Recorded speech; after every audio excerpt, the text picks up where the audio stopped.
Week in review, Monday, May 26, 2025. Dart throw.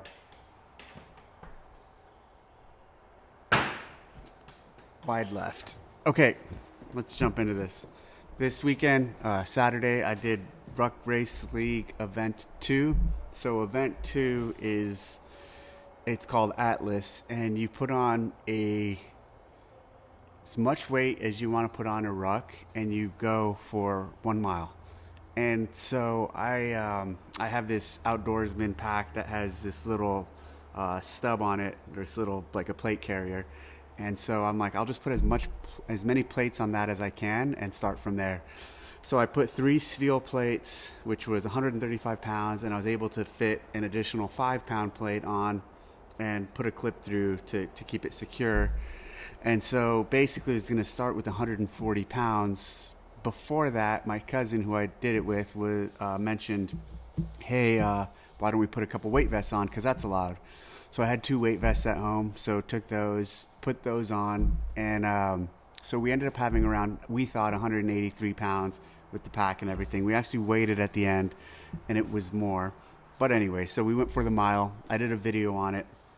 I'll put the link to the video so you guys can see it if you want here in the comments. And it was really hard. I think if I would have known we were at 188, that was the final weight, I should have just thrown an extra sandbag and gone for 200, but it was really not well prepared. Like, I just kind of decided to jump into it as is, but it was hard. It was tough. Let me say this confidently. I've never rucked anything that heavy. I've done a lot of rucking in my time throughout my life. I've rucked, obviously for the military, and then after the military, I rucked a lot just because I enjoy it and for fun, but I've never done anything with this much weight, and it was challenging. So that was Saturday. I'm still kind of sore. My hip flexors are sore, my legs. My cousin did it with me, and he finished the same weight too. And so in the Ruck Race Challenge, the tiebreaker is your time. And so when I finished, I said I'd never do that again. Already I'm considering doing it again at 200 pounds, or more than 200. So I probably won't, but we'll see. The other thing with it is if you want to compete, you can go sign up. Oh, that's what I was going to say. Someone posted a score of like 360 or over 300 pounds.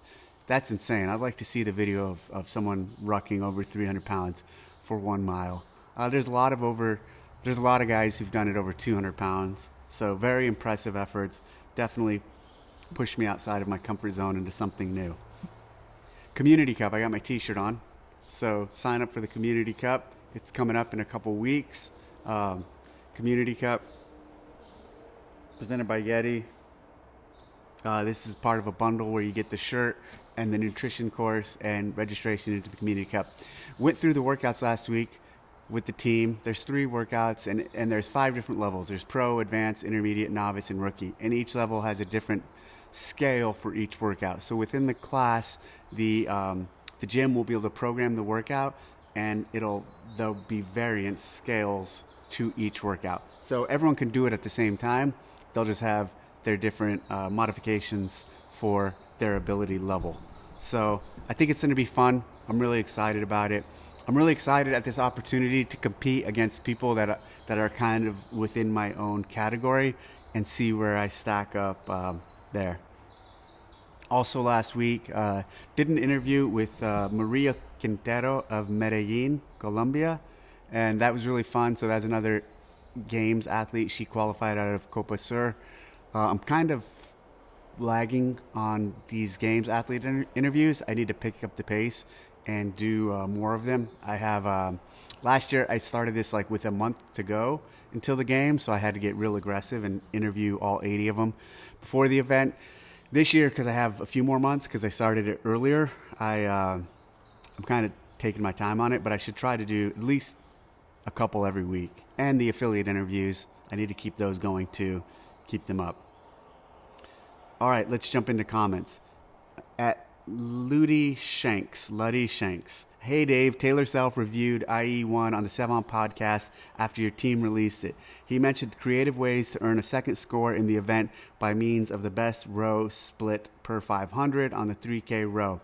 Is that something you would consider or maybe have considered it? Love the show. Thanks for all you do for the affiliates and the games. Thanks for the praise on the event. So that's a great idea. That's a good idea. We haven't announced the scoring of it yet, so there's plenty of twists or creativity that can come with that. On the actual event, so really excited about that event. The piece that I think is extremely cool, obviously it's going to be a tough challenge. You're going to run 4 miles, then you're going to row 3K, and then you're going to run 2 miles.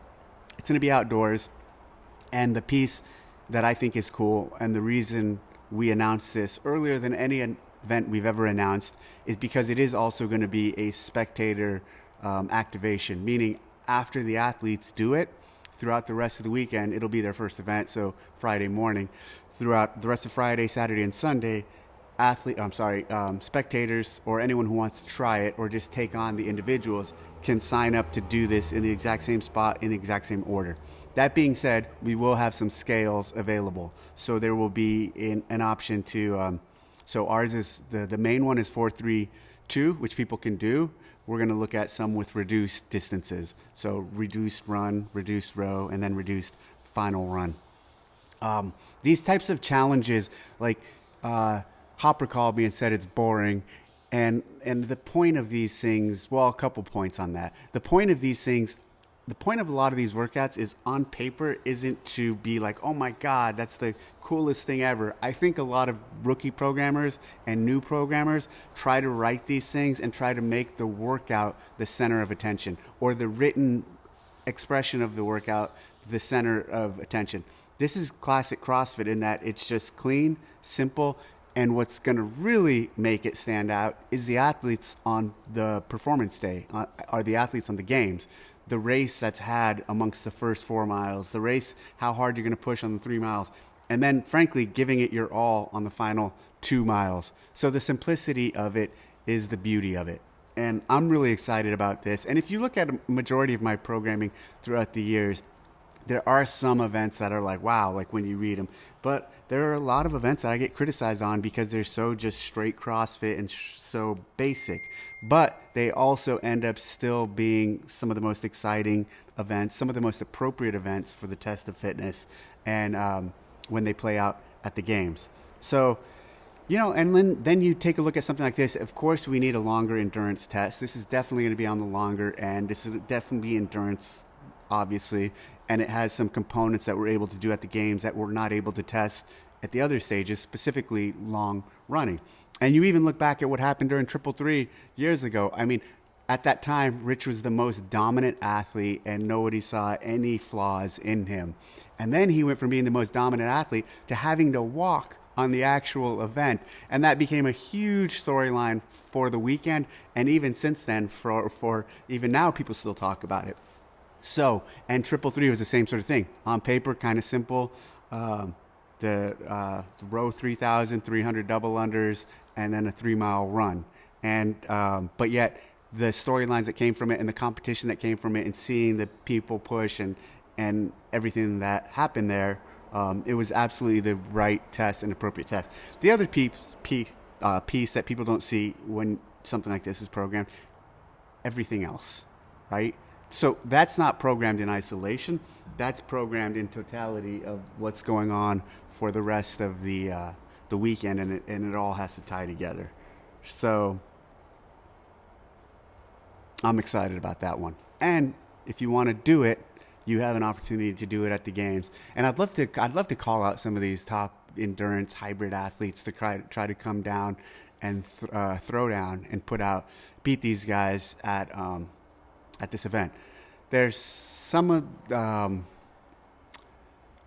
these guys, some of our CrossFit guys are great runners, and some of, like, Tia is an amazing runner. And that's the other piece. This one's going to be tough, but I was going to say that's the other piece, that when we've done some of the run swims where women will be able to beat a lot of the guys. This one will be tough for women to beat guys, although this will happen. Women will beat some of the guys, especially in the back, but especially guys who are in the back of the pack because of the 3K row. 3K row, obviously the guys are bigger and stronger and are just going to have faster times on that. Okay, at the Julie Jones. Hey, Dave, I realize that this question comes too late for this Memorial Day, but I was wondering if it would be possible to highlight established hero WODs named for women and people of color on CrossFit social channels more often. Besides Randy, it is rare to see a non-white hero WOD on social media. I made this suggestion on Instagram last year and received a lot of racist backlash from people, mostly white men, who believe that only white men deserve hero WODs because, in their words, white men are the only ones willing to give their lives for their country. Even Savon called me a racist D-bag for suggesting that the social media could be more diverse. He said that all of the girl workouts were named for black women and that we, black people, should leave something for white people. I know that this isn't true, so I just ignored him. I've been doing CrossFit for 10 years. I volunteered at regionals and other events, and I was left feeling extremely unwanted in the community with over 300 workouts. I'm not sure why there's so much pushback against highlighting some lesser known hero WODs. It would help the people of color in this community see themselves among those who had been chosen as heroes. Well, thanks for volunteering and being part of the community over 10 years at regionals and other events. That's a big help to all of these local events that go on. The submissions, so family members and or teammates submit hero workouts, and then based on the written criteria we have, we accept or we push back, or not push back. We accept or ask questions about the submission. And why I say that is because one of the requirements for a hero workout that I think is really, really important is that you actually did CrossFit. And why I say that is because, and that's a great line in the sand. And it actually allows us to make hero workouts for people who did CrossFit. That's one of the things we ask the family members.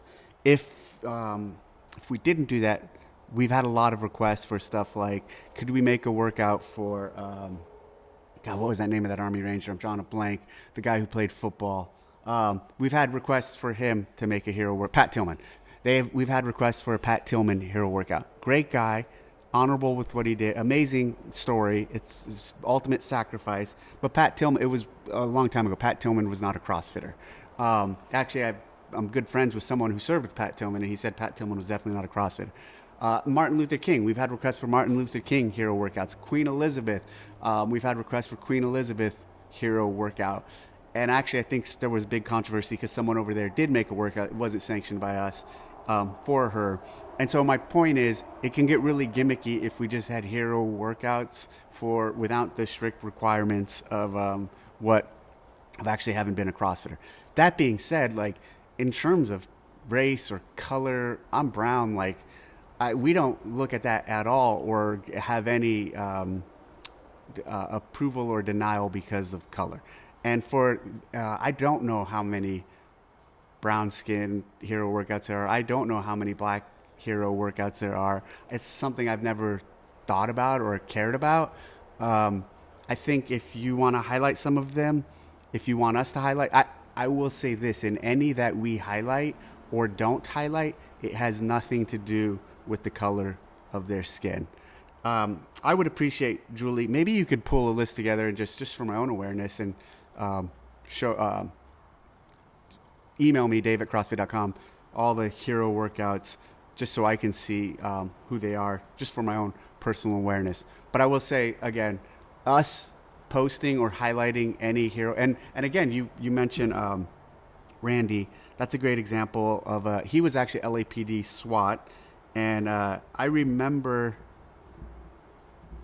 hold on, let me see. I remember when that went down, and driving in the car with Greg Glassman from Charlotte Airport, driving in the shuttle vehicle to get to the rental car location with Greg, going to a level 1 when he had received the request from LAPD SWAT to do the hero workout. and we came up with that hero workout in the shuttle. And basically, we were talking, and at the time, Isabel and Grace were kind of really popular, and a lot of people were trying to do them in really, a minute or two.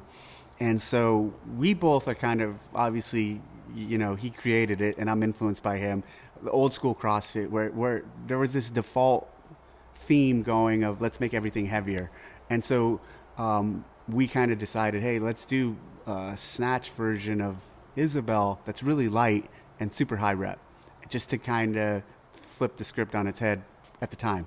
And so that's how Randy's 75 reps at 75 pounds came to be. And then eventually we used it in some regional events later on. And I think that's a great one. I think that's a great test.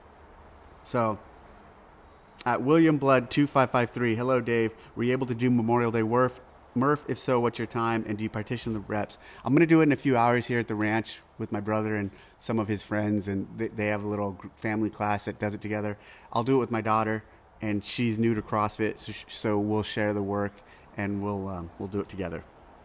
If I were to do it on my own, I would probably I've done 5, 10, 15. I've also done 3, 4, 12. It helps with my push-ups go quickly, and so it's 3, 4, 12 at 25 rounds. I've done it a bunch of different ways. At Ludi Shanks, hey Dave, I put that one twice. We just covered that one. At Ryan Pelican 5222, cheated. I feel cheated. The games tickets went 40% off after so many people, including myself, paid full price the day they went on sale to support CrossFit. Is there anything happening with people like myself paying hundreds of dollars more than the tickets are now? So email me, dave@crossfit.com. There was a number of comments like that. If you're any of those comments, just shoot me an email. We'll chat. Are you ready Are you ready to rock? Any chance CrossFit and Garmin would team up? I'd love to see the benchmark and hero workouts uploaded as workouts in my watch. That's a great idea. I don't know if I have had no conversations with them, but if they're willing, that'd be cool. At Baby's Andes. Hi, why are you making the units for the workouts like upcoming event 1? Why are you mixing the units for the workouts like upcoming event 1? So it's run 4 miles. Typically the distances we run when speaking longer distance runs, especially here. Even when you look at Murph, that's run a mile. Row 3K, typically also the distances we talk about when rowing. We row in meters more often than not, and then it's the run.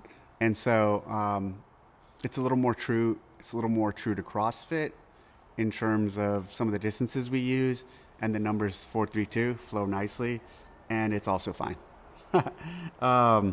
At Stronger Everyday 714, I'd like to see CrossFit push the community side of the games more. To me, going to the games as a spectator is more than watching people exercise. It's a fitness festival and celebration. I love hanging around with my family, doing group workouts, shopping at Vendor Village, meet and greets, etc. That's why I go every year. The announcement of IE1 is a great step in that direction, and would love to see more of that. Thanks for all you do. Also, there's going to be a lot of that still, and the Army they're going to have an activation where you can do the ACT, the Army, or the AFT, the Army Fitness Test. They just changed the name. I forgot what it is. And so there'll be a lot of activations, and there'll be Vendor Village, so that community side should still be there and will still be there. At Dense Updates, thanks for all you do and have done for the community. Dave, thank you. At Pura Via Diat, I like to use AI to tell me how unfit I am. It is capable of telling you what elite, advanced, intermediate, and beginner finish times or outcomes are just about any WOD. Okay. That's cool. I'll try that too. Who bought CrossFit? If you were to buy CrossFit, would you separate the games from the affiliates as 2 separate entities? Nobody has bought CrossFit yet. I would organize it in a different way, for sure. And I think I would give the games its own enterprise, its own domain, its own complete vertical top to bottom support. It would have to live and die off of its own efforts, with its own media, with its own IT, with its own dedicated team, and it could expand or contract as much as it would want, and it would live next to affiliates and EDU and work for the same broader goals of expanding and promoting CrossFit to a large number of people to help expose this fitness to them.